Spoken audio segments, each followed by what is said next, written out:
안녕하세요. 오늘은 합병정렬을 배워보도록 하겠습니다. 합병정렬이라고도 하고 결합정렬이라고도 하고 다양한 이름으로 불리는데요. 저는 합병정렬이라는 표현을 사용을 하도록 할게요. 합병정렬은 크게 3단계로 구분이 됩니다. 첫 번째는 분할입니다. 최소 단위까지 문제를 분할한다.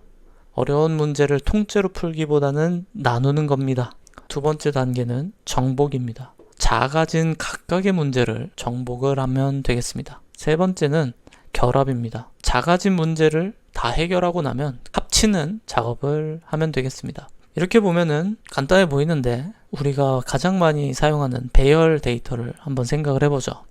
맨 앞에 78, 그리고 14, 68, 3 이런 식으로 배열이 있습니다. 그러면 1단계 분할을 하면은 중간을 끊어버리게 되겠습니다. 그래서 앞에 뒤에 4개를 2개의 배열로 나눌 수 있죠. 그리고 각각을 나눴습니다. 그리고 2개만 비교를 했어요. 그래서 78과 14 중에 누가 더 커니 이렇게 배치했고 3과 68 이렇게 배치를 했고 여기도 마찬가지로 8과 45, 1과 59 이런 식으로 배치를 했습니다. 그리고 나서 다시 배치를 해요. 근데 여기서 한 가지 생각해 볼 점이 이겁니다. 여기 14와 78이 있고 3과 68이 있습니다. 그냥 이거 2개를 붙여버리면 14, 78, 3, 68 순서가 될 거예요. 근데 3은 여기 맨 앞으로 잘 왔네. 그리고 14는 두 번째로 잘 왔네. 이러한 변화는 어떻게 여기에서 처리를 한 걸까 하는 고민이 들겠죠. 그래서 고민을 코드로 생각을 해보도록 하겠습니다. 아까의 값이 78 그리고 3과 68 이렇게 나뉘어져 있었습니다. 그러면 저는 이거를 14를 A라고 하고요. 78을 B라고 해볼게요. 그리고 이어서 C와 D 이런 식으로 표현하겠습니다.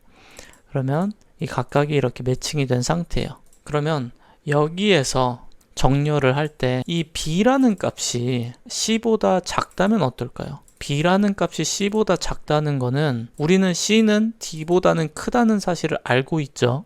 어떤 결과가 나옵니까? 이거는 순서가 A, B, C, D로 될 겁니다. 그렇죠? B가 C보다는 큰데 B는 D보다는 작다 라고 하면은 배열의 순서에서 B가 이렇게 있고 D가 이렇게 있고 그리고 C는 이렇게 있을 겁니다. 그 다음에 이제 C와 A만 구분을 해주면 되겠죠.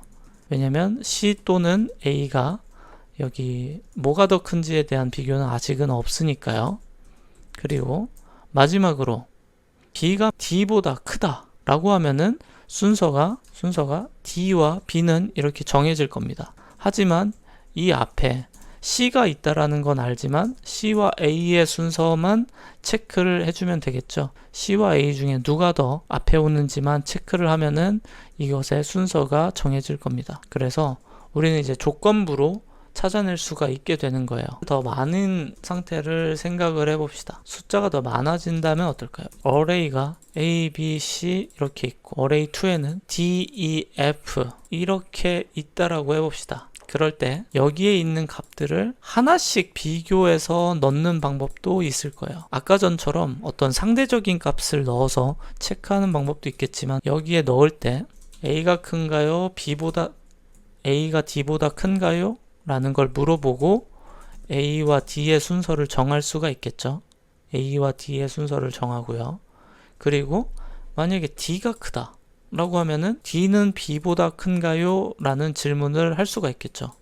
만약에 D가 B보다 크다 라고 하면은 당연히 앞에다가 이렇게 B를 넣어주는 방법도 있을 겁니다. 그런 식으로 넣기 시작을 하면은 이렇게 하나의 결과물을 만들어낼 수도 있겠죠. 그래서 합병정렬에서 우리가 분할을 할 때는 첫 번째 엘리먼트끼리 비교하면서 넣는 방법, 이런 방법도 있을 거고요. 결과적으로 다양한 아이디어, 구현 방법이 존재할 것이다 하는 게 이제 합병정렬입니다. 코드를 한번 살펴보면 merge sort라고 해서 여러 개의 소스 코드가 있지만 저는 이렇게 2개의 큰 함수로 구현을 해봤어요. merge sort 그리고 merge 이렇게 있습니다. 그래서 정렬을 하는 함수, 이게 실제로 호출되는 거고요.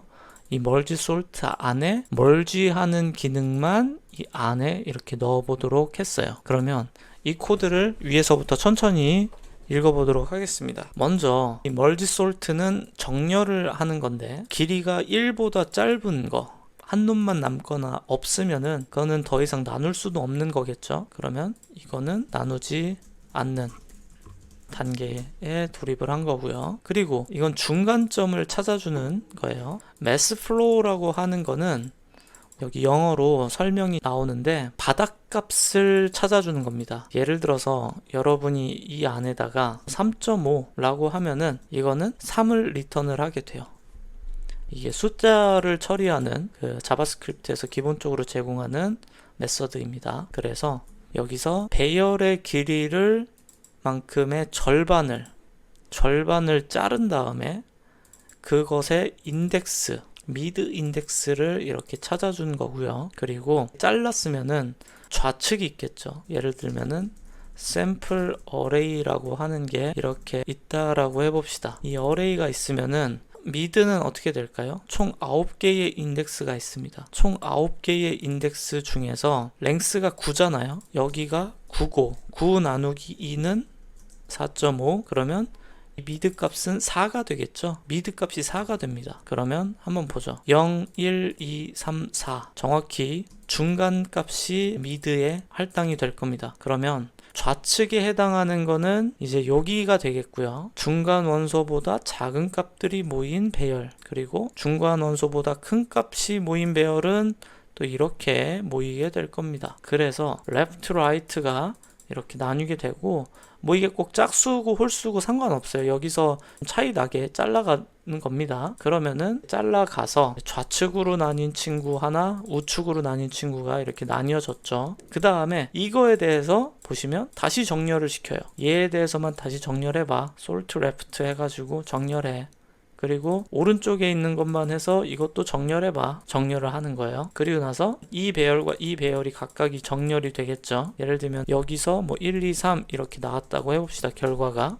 그리고 여기는 뭐 4, 5, 6 이런 식으로 나왔다고 하면은 얘네 둘을 합치는 함수가 이제 멀지가 되겠습니다. 그러면은 우리는 큰 배열이 있으면 그 큰 배열 안에서 사이즈를 절반으로 계속 나누면서 나눈 거를 이 함수를 통해서는 다시 합치고를 하게 된 거예요. 그러면 합치는 함수를 봅시다. left랑 right를 이렇게 합치는데 left 인덱스를 0번, right 인덱스를 0번부터 해서 서로의 인덱스를 이렇게 비교를 합니다. 어떤 게 큰지, left 쪽이 큰지, right 쪽이 큰지를 비교를 해서 그래서 작은 쪽을 여기 완성된 합병 정렬 안에다가 넣어줘요. 그리고 얘가 작았잖아요. 그러면 얘 다음 친구 나와. 왼쪽에서 다음 놈 나와.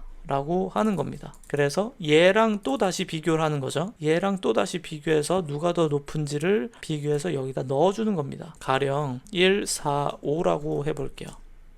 그리고 라이트 쪽에는 뭐 2, 3, 7이라고 해봅시다. 그러면 첫 번째로 멀지드에 들어가는 값은 얘와 얘를 비교해서 더 작은 친구가 들어가죠. 1과 2를 비교해서 그럼 1이 들어갈 거고요. 그리고 라이트 인덱스가 하나 늘어났죠. 그러면 4를 비교할 겁니다. 4와 2를 비교해서 더 작은 애가 누구야? 이렇게 2를 넣어줄 겁니다. 2를 넣어주고 그리고 이번에 라이트 인덱스가 여기서 추가되고 있죠. 라이트 인덱스가 올라갔으니까 이번에 3이 올라왔습니다. 3이 들어가면은 여기 3이라는 값이 들어가고 그 다음 라이트 인덱스는 7이 되겠죠. 7과 4를 비교해서 4가 될 거고요.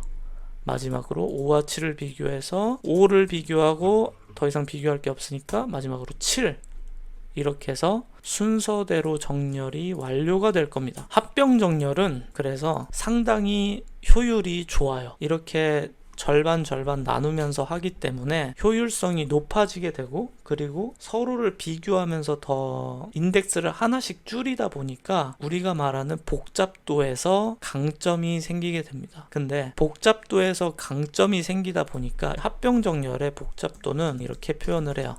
n log n이라고 표현을 합니다. 근데 물론 이거를 여기가 왜 로그가 되나요? 왜 n이 되나요? 이거 다 계산하기가 조금 복잡해요. 왜냐? 이런 부분에서 이제 비교가 되면서 n의 횟수가 줄어드는 부분들이 생기기 때문에 복잡도를 n 로그 n이라고 알고리즘 공부하시는 분들이 미리 다 계산을 해놨습니다. 그래서 일반적으로는 성능이 좋다. 하지만 단점이 하나가 있어요. 그 단점은 뭐냐? 함수 안에 또다시 함수가 선언된다는 거는 뭐냐면은 여기에 만약에 여러분들이 배열이 1, 2, 3, 4라고 하는 거를 넣어줬다고 해봅시다. 그럼 이 함수가 지금 메모리에 잡혀 있겠죠? 첫 번째 멀지 솔트가 이 아래에도 새로운 멀지 솔트라고 하는 게 메모리가 잡힐 거예요. 재할당도 안 됩니다. 그냥 한번 선언하는 거죠. 그러면 이게 연산이 끝날 때까지 얘가 이제 잡혀 있다 보니까 얘도 메모리를 할당받아서 공간 복잡도가 상대적으로 높다라는 게 문제입니다. 그래서 공간 복잡도는 뭡니까?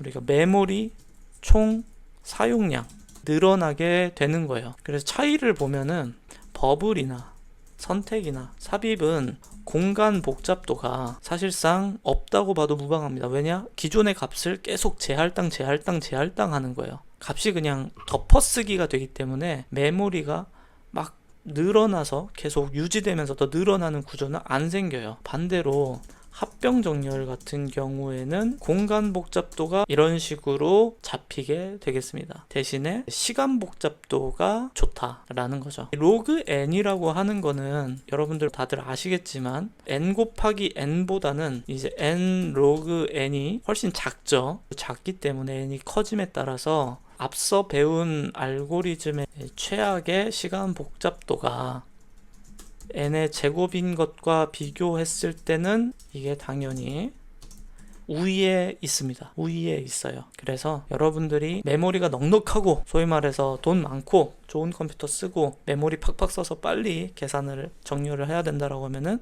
합병 정렬은 조금 더 나은 선택이 될 수 있습니다. 그럼 다음 시간에는 정렬의 꽃이라고 할 수 있는 업그레이드된 버전의 정렬들도 알아보도록 하겠습니다.